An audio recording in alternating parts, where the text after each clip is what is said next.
Hey guys, I'm Mike. I'm an HR prof at the Ted Rogers School of Management. In weekly videos, I provide old exam questions and solutions to help you succeed in HR. So if you are an HR student, will be soon, or frankly, just have a big HR exam coming up, hit subscribe, smash like, make sure the notification tab is turned on, and check out my weekly videos.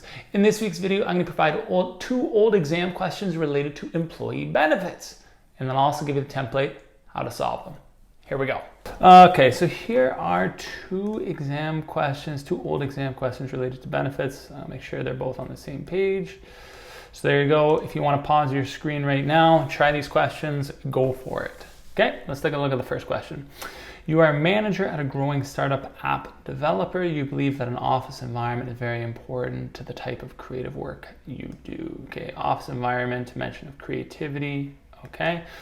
You recently noticed that more of your employees are leaving to work for your competitors who are paying them more money. Okay, so this suggests issue associated with turnover related to pay. It's suggesting that's related to pay, which isn't really about benefits, but when you approached your manager about increasing salaries, your manager clearly stated that salaries were not going to change. That's suggesting there's something else in the total rewards bucket. Okay, so you're considering benefits. Okay. Okay, so based on this is pretty standard. This isn't really giving you a lot. It's basically telling you it's an office environment, okay, that might be important. App developer, so it potentially could be virtual in nature. Salaries aren't changing, so you're focusing on benefits. So there isn't really, turnover is an issue, focusing on benefits. There isn't really a lot of context up here that's important, okay? Explain why your employer-sponsored benefits may help you keep employees. Okay, standard. You are considering offering employees a flexible work arrangement. There we go. Explain three of these different ones. Okay, so that's where the virtual work might be relevant since we know that things can be virtual if you're coding. Which flexible arrangement would you offer and why? Okay, let's dive into the solution. Okay, so it seems pretty straightforward. The first one, just a straight up definition. What is an employer-sponsored benefit? Why are they helpful? Perhaps you want to just differentiate between mandated versus voluntary benefits. List three work arrangements, and then which one did you pick? All right, let's jump into the solution. So for A, okay, so an indirect financial payment is really the definition of a benefit, not really employer-sponsored benefit. An employer-sponsored benefit is really just something that is the organization can voluntarily choose to provide this benefit. They're not mandated by the government of Canada to provide the benefit, but they can go above and beyond and offer this benefit. Often you offer this benefit to attract or retain employees beyond that of compensation. All right, so that's how they say they can make up for lower compensation. Or in this case, if compensation is not going to change, then you might want to consider changing a different type of employer-sponsored benefit. Okay, let's see. So for the flexible work arrangements, here I list the five that we talk about simply in class. You can pick any one of the three. It doesn't really ask you to identify any three in particular. It just asks you to explain three. Okay, so telecommuting is remote work. It's really sparked, it existed before the COVID and the pandemic, but it really took off ever since then. Okay, so which flexible benefit would you retain and why? So this is 6 marks, so this is 2 marks each. So I hope you identify one and then a sentence to explain it. Flexible work arrangement, which one would you offer your employees? Why? Since the office workers, no teleworking. I missed that when I read it the first time. I thought virtual environment would be very important. However, I would have messed it. Okay. Office environment, yeah. Office environment is important. So no teleworking. Okay, let's cross that off. That's not happening. Okay, since you are growing, you wouldn't offer job sharing. It's not like you're trying to reduce work. That's correct as well. And where does it say you're growing? Growing. Oh my God, you have to be very... Whoever wrote this is very particular. The office environment is very important. My God, these are things I skimmed over. I read this too quick. Okay, so we're looking in between flex time and compressed work. Yeah, that makes sense. Let's see. If I had to go with one, You want people to be arrived at the same time. Now the justification for why you're eliminating some is kind of cool. You know, I guess in this particular case, okay, I eliminated some based on the context up front here. You could either use the context to eliminate, which is what I did here, or use the context to select one, right? So I think either approach is valid. Man, I think I probably would have failed, you know, wouldn't have got 10 out of 10 on this question if I were to do it on an exam. It's been a while since I wrote that one. All right, number 2, let's see if I do any better. Okay, so Dylan is designing a total rewards program for his company's sales force. Okay, I'm gonna lean into this one and see whether I can actually do this one a little bit better. Design a total rewards program for his company's sales force. Okay, he wants to offer a competitive base pay. Okay, let's do bold. The highlighting wasn't working.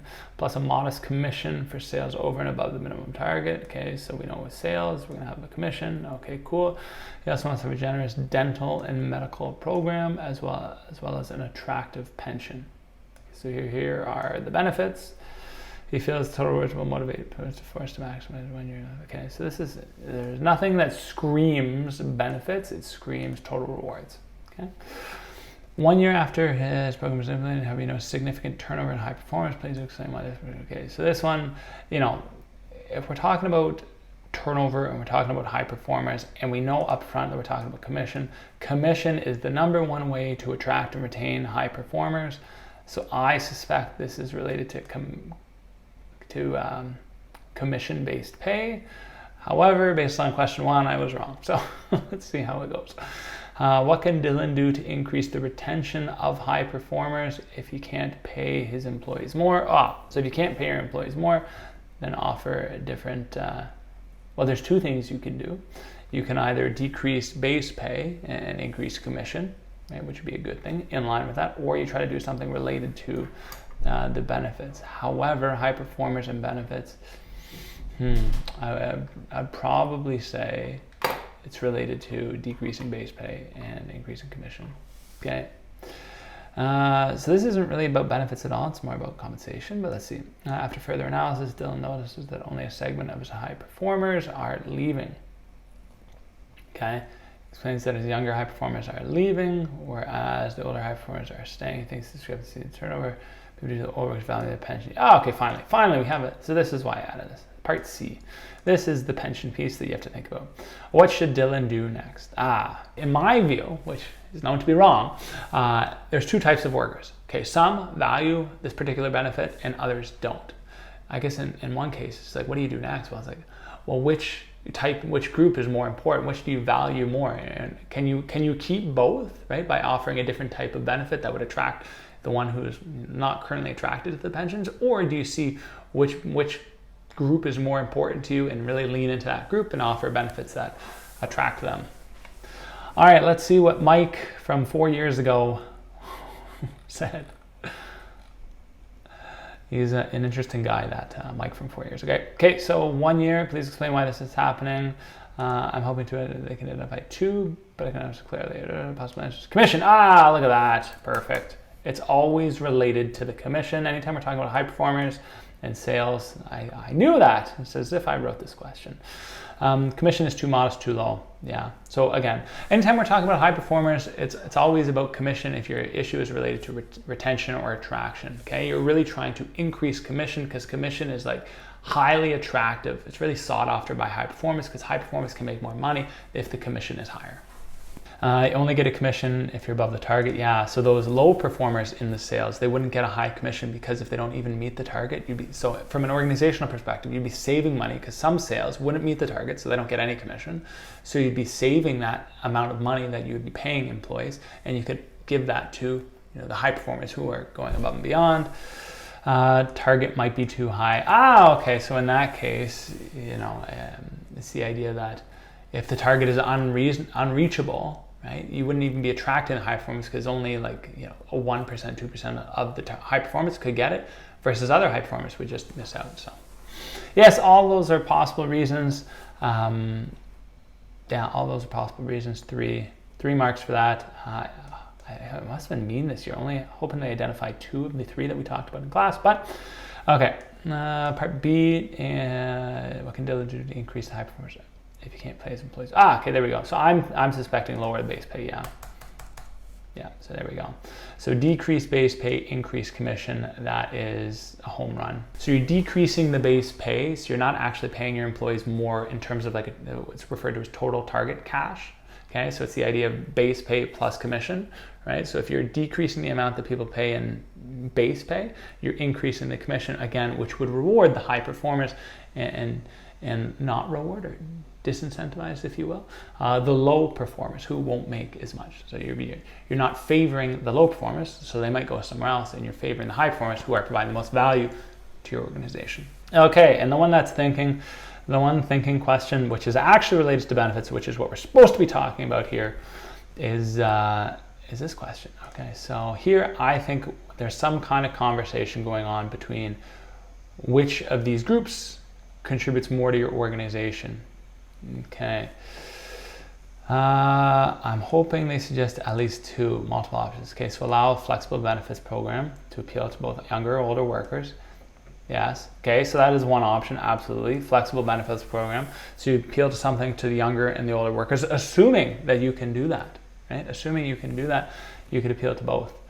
Offer different benefits to older and younger workers. That is the same thing as a flexible benefits program.